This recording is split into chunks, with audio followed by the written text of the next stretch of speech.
Coming to the umbilical cord. What could be the length of umbilical cord? 45 centimeters. Can you name the other structures having the length of 45 centimeters? Muscle, sartorius, bone, femur, cords, A, spinal cord. B, umbilical cord, roughly 45 to 50 centimeters, not exactly 45. Then duct. Fifth one, tubular structure. Vas deferens. Vas deferens. On the other day, we have seen the placenta having two surfaces. One is metal surface, where you have seen cotyledons demarcated by septa. On the other surface, that is fetal surface, covered by white layer, that is amnion, which is the attachment of umbilical cord to the fetal surface. Embryologically, metal surface is derived from decidua basalis. Features in favor of metal surface. Number 1. Embryologically, metal surface is derived from decidua basalis. 2. Cotyledons are present over the metal surface of placenta. 3. Septa separating the cotyledons. Coming to the fetal surface, embryologically, fetal surface is derived from chorion frondosum. Chorion frondosum. 2. The fetal surface is covered by a white layer, that is amnion. That is amnion. 3. Attachment of the umbilical cord. Attachment of the umbilical cord. My question is, one end of the umbilical cord is attached to placenta. Other end is attached to which part of the fetus? Upper limb or lower limb? It is abdomen. From here to here, this is abdomen. Hypogastrium means umbilicus. Connected to the umbilicus of the fetus. Umbilicus of the fetus. Coming to the types of circulations we come across. Number 1, systemic circulation. Number 2, fetal circulation. Number 3, pulmonary circulation. 4, portal circulation. Coming to the systemic circulation. Number 1, arteries are the channels which carries oxygenated blood. These are all the basics, please. I am talking about the systemic circulation, wherein we see two components. First component will be arteries. Arteries are the channels which carries oxygenated blood. Number 2, second component, veins are the tubes which carries deoxygenated blood. Coming to the arteries, the wall of the arteries will be thick. Walls of the arteries will be thick. W-A-L-L. Wall. Under the veins, make the page into two halves by a vertical line. One side you write down arteries, other side veins. That is better. That will be clear. The walls of veins will be thin. Under the arteries, no walls. V-A-L-V-E-S. No walls. Under the veins, usually valves are present. V-A-L-V-S valves are different from valves. W-A-L-L-S. Valves are present in veins. Coming to the exception, every rule has got its own exception. Coming to the exceptions here, there are some veins which are devoid of valves. There are some veins which are devoid of valves. So, veins without valves. Number 1, superior vena cava.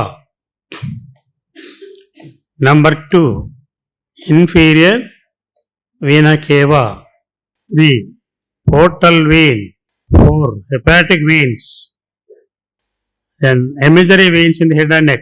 Emissary veins in the head and neck. And next, intervertebral venous plexus present in the epidural space of the spinal cord. Intervertebral venous plexus. They are present in epidural space of the spinal cord. So these are all the veins which are devoid of valves. Then under the arteries, in the histological background, the lumen is not collapsed. Lumen is not collapsed. Under the veins, lumen will be collapsed. Lumen will be collapsed. Then let me go to the fetal circulation. In the fetal circulation also we come across two components, namely arteries, A arteries, B veins. Coming to the arteries in the umbilical cord, that is in fetal circulation, the arteries will carry deoxygenated blood.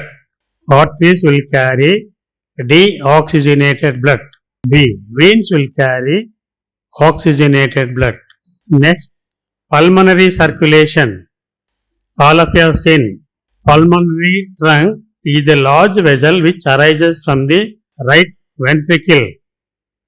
It divides into right and left pulmonary arteries. Right will go to the right lung, left will go to the left lung for the purpose of purification. So point is, pulmonary trunk being an artery is supposed to carry deoxygenated blood from the right ventricle to the concerned lungs by the corresponding arteries.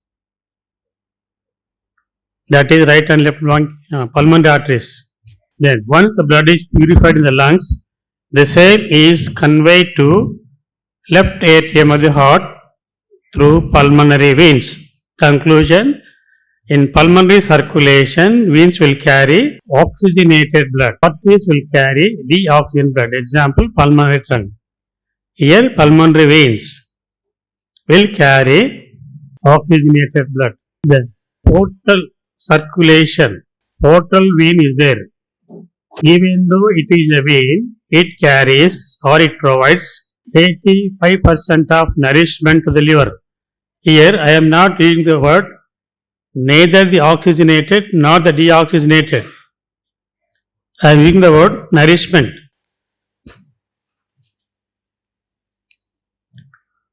It neither carry oxygenated blood nor carry deoxygenated blood. On the other hand, it carries nourishment. 85% of nourishment to the liver is brought about by portal vein. Remaining 15% of nourishment is brought about by hepatic arteries. So that is about the various types of circulations we come across.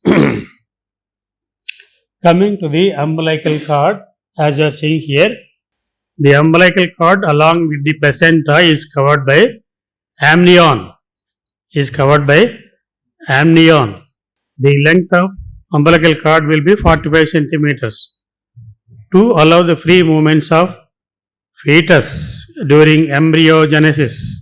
Now, components of umbilical cord, arteries and veins. Just now I told you, arteries and veins, umbilical arteries, umbilical veins.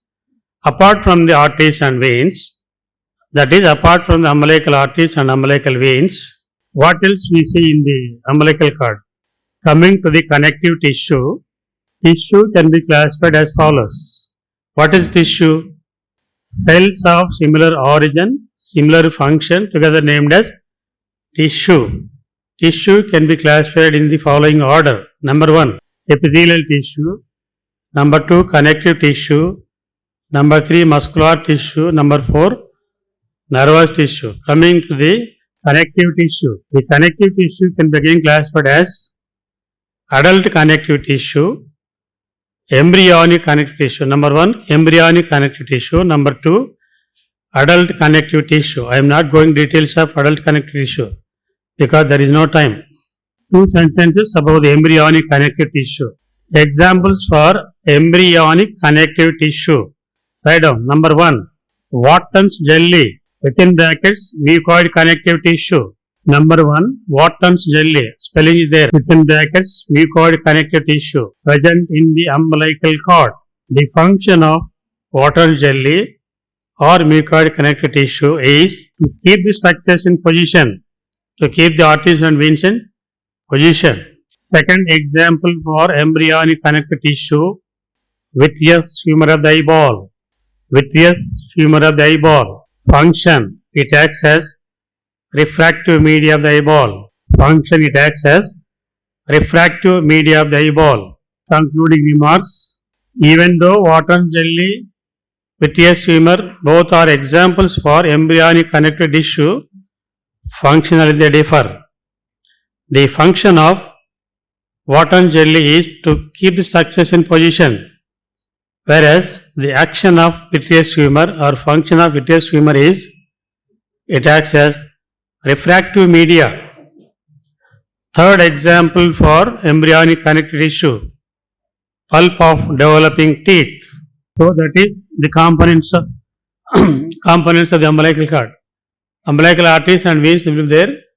Apart from this, Wharton's jelly, all are surrounded by amnion. Yes or no?